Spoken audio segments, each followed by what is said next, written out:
e participando dos atos. Assim, é o 5º ato de solidariedade ao povo palestino que eu participo na Paulista. E esses 5 atos têm tido uma presença cada vez maior. E eu acho que é um ato de opinião pública, um ato de um sentimento democrático, um sentimento contra o colonialismo, um sentimento em defesa da paz, um sentimento de dizer, assim não dá. Quer dizer, tudo tem um limite. Na medida em que o imperialismo e o Estado de Israel é uma espécie de porta-aviões do imperialismo americano, na medida em que há uma consciência de justiça, de solidariedade, o massacre de um povo há 75 anos, eu acho que chegou no teto. E eu acho que as pessoas não estão mais afim de ficar assistindo isso pela televisão. Até porque, você que sabe disso melhor do que eu, a cobertura da mídia corporativa é uma vergonha. É uma vergonha porque é toda dirigida pelo bloco ocidental cristão americano Israel, que não tem solução a não ser a mentira. Então, é uma coisa incrível. E eu acho que está surgindo um movimento assumindo a bandeira da luta contra o colonialismo e o apartheid como uma questão importante que está unificando uma opinião pública democrática no mundo. Tem alguma coisa que está chegando aí, né, Nassif? O Genuíno está sentindo, a gente está sentindo. Aliás, só registrar, nem a imprensa de Israel, nem a americana é tão carniceira como a brasileira, Nassif. É uma coisa impressionante. Não é gozado, viu? Quando você pega, por exemplo, os comentaristas da Globo News, especialmente o Pontual e aquele outro Magnoli, aquilo lá é um choque, a insensibilidade. Mas quando você pega no Twitter a Globo News, o pessoal que manobra lá o negócio do Twitter faz questão de ir colocando coisas mais isentas, assim, e dando destaque para o genocídio palestino, que perceberam que a questão da imagem da emissora, a emissora que endossar essa carnificina aí, a imagem vai ficar marcada, e eles estão num processo de tentar recuperar a imagem desde dos escândalos aí da cobertura escandalosa da Lava Jato e do impeachment, né? Então, agora eles estão tentando... Pô, o que separa a mídia das redes sociais é a informação, é a mediação, é a informação objetiva, que a gente sabe que sempre teve manipulações, mas tinha limites, né? Agora você vê, quando de repente você tem lá o cara mostrando que o tal do massacre da invasão do Hamas lá, parte das mortes foram troca de tiro com soldados israelenses.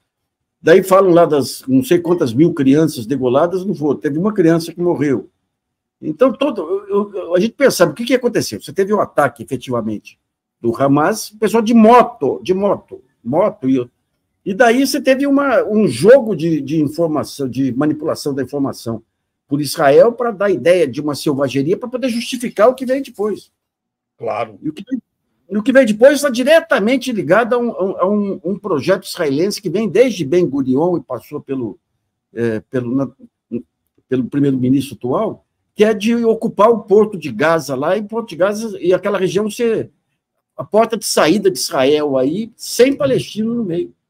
A gente vai sem falar... palestino, Nassif, esse projeto, o imperialismo inglês, e a professora estava falando isso, antes da criação do Estado de Israel, já na década de 20, entre a Primeira e a Segunda Guerra Mundial, o imperialismo inglês patrocinou a colonização israelita naquela região. E aquela foi a primeira ofensiva de ocupação das terras da população palestina. Quando o Estado de Israel foi criado pela Resolução 81, já consagrou a ocupação desta terra. Então, a existência do Estado palestino está em jogo.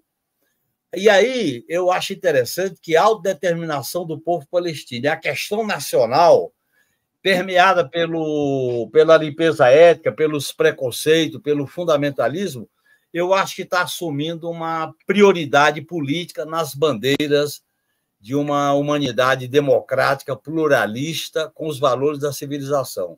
Eu acho que é uma fase nova que a gente está vivendo, viu, Nassif? Porque no caso da guerra da Ucrânia, você tinha muita mediação em relação ao ocupou, não ocupou, OTAN, Rússia, OTAN, Estados Unidos. Esta aí é explícita. Esta aí não tem como esconder a opressão a um povo, a eliminação de um povo, a violência de 75 anos. Nós não estamos falando de outubro para cá, nós estamos falando de 75 anos de massacre de um povo.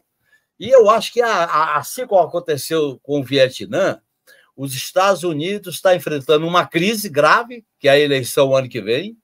Eu acho que esse governo do Netanyahu está enfrentando também uma crise, e há um fato novo, Nassif, que você conhece isso melhor do que eu.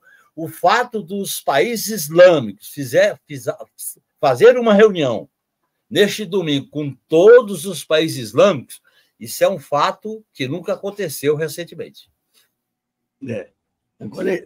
Agora é interessante o fim de um império, né? Porque o império, você já teve a virada de chave aí. Você não tem mais o mundo unipolar que você teve depois da União Soviética. Você tem um mundo hoje que tem China, que tem tudo.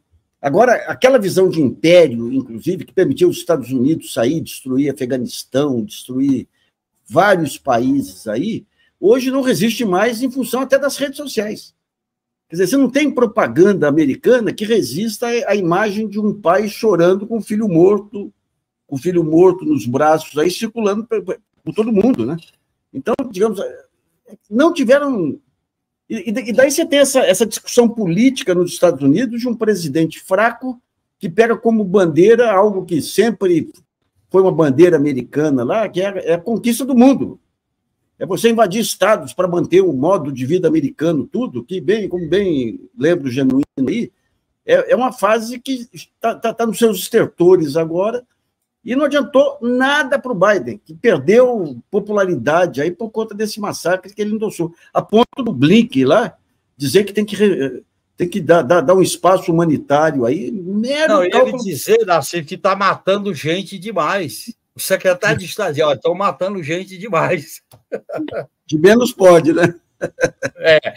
Nassif, eu acho que o que as redes sociais estão funcionando para a opinião pública americana é mais ou menos aquelas imagens das mortalhas pretas que traziam os americanos na derrota do Vietnã. É o mesmo efeito. Está entendendo? Não da imagem, mas o efeito de formar uma opinião pública progressista e democrática. Você sabe que tem conversado muito com o Zé Arbex, ele disse que o que está acontecendo agora é muito mais forte do que aconteceu com o Vietnã, nos Estados Unidos, na pressão que está sendo ali, não é? Você acho que lembra bem desse momento, né? É uma coisa... Diga aqui.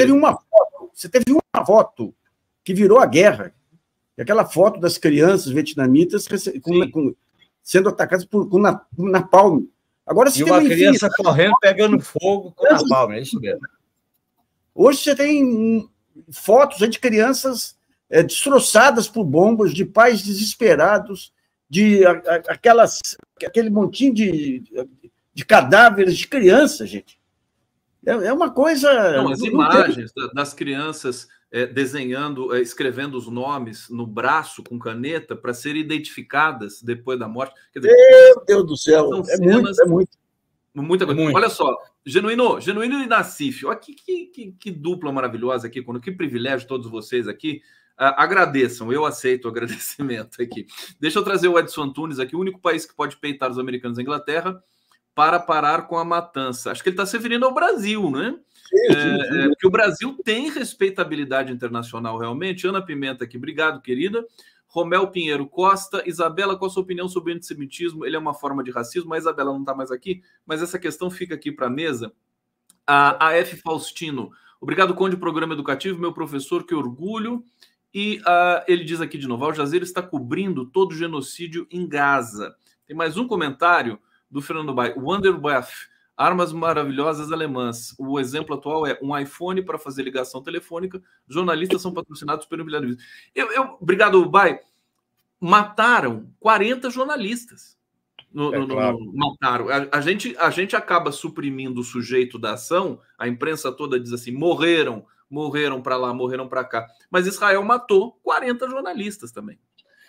E eu acho que é importante, Conde, dizer o seguinte: antissemitismo, não.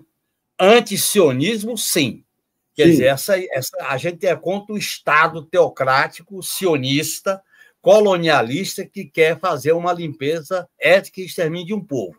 Agora, o respeito à religião judaica, o respeito aos judeus, nós devemos ter. Até porque, paradoxalmente, né, Nassif, o que o governo de Israel está fazendo com os palestinos, eu acho que é uma espécie de holocausto em céu aberto, transmitido ao vivo por rede de televisão e pela internet. É isso. Agora, você vê que lá atrás, quando vem o nazismo aí, o próprio nazismo faz uma divisão entre os judeus aí. Faz uma divisão. Os judeus ricos podiam sair, desde que depositassem os seus recursos aí em bancos alemães, e os judeus pobres foram para a fornalha. Então, você tem... Agora, quando você pega o sionismo, a história do sionismo, no começo você tinha sionismo de esquerda. Não, o sionismo hoje, a maneira como a gente vê o sionismo hoje é um projeto racista e de ultradireita contra